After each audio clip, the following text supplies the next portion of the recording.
Je m'appelle François Leroy, j'ai 22 ans, je suis illustrateur depuis bientôt 4 ans.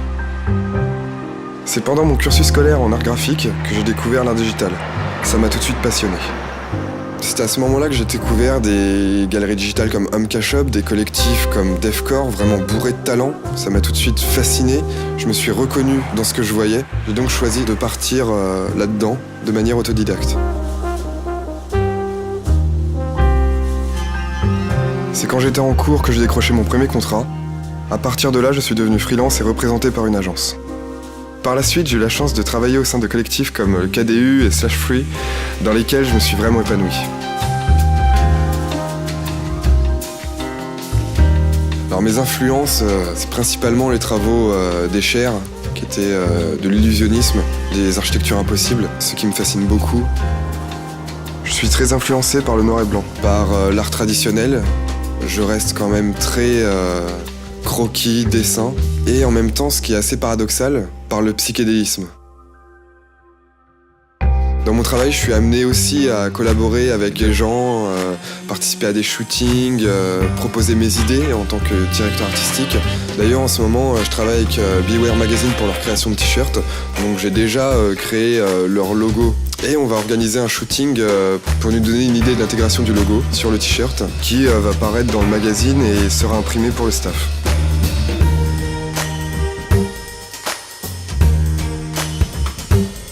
Pour moi, la création numérique, c'est quand même un milieu assez jeune et dynamique. Ça devient de plus en plus reconnu comme un art, même si les artistes puristes ont toujours un peu de mal à assimiler le fait qu'on puisse faire de l'art sur Photoshop. Il y a de plus en plus de personnes en école d'art qui veulent faire ça. Ça attire de plus en plus de monde, de plus en plus jeune. Quand je vois par exemple un membre du KDU qui vient d'y rentrer, qui a 13 ans. Et je pense que ce qui attire le plus là-dedans, c'est les possibilités infinies que nous offre le numérique.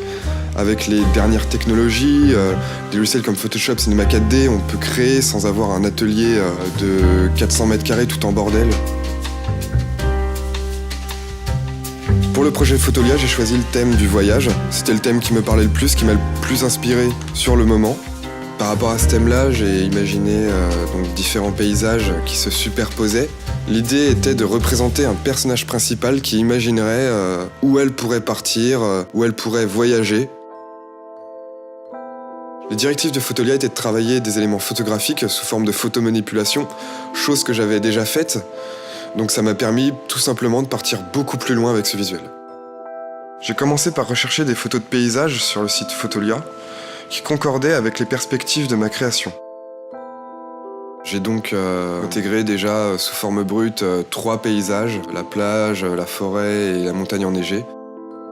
Alors j'ai choisi l'endroit où je voulais séparer un paysage de l'autre. Cet endroit-là, je l'ai détouré, j'ai détouré entre guillemets le bord du paysage avec l'outil plume. J'ai ensuite ajouté des éléments externes indépendants qui participeraient à l'ambiance du visuel et surtout à l'intégration des paysages entre eux.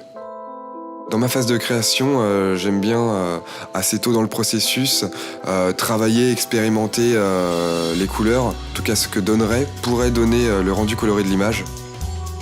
Alors, après cette phase d'expérimentation, donc après avoir aussi travaillé donc, le premier plan, le second plan, je me suis attelé au personnage principal, qui est situé en arrière-plan.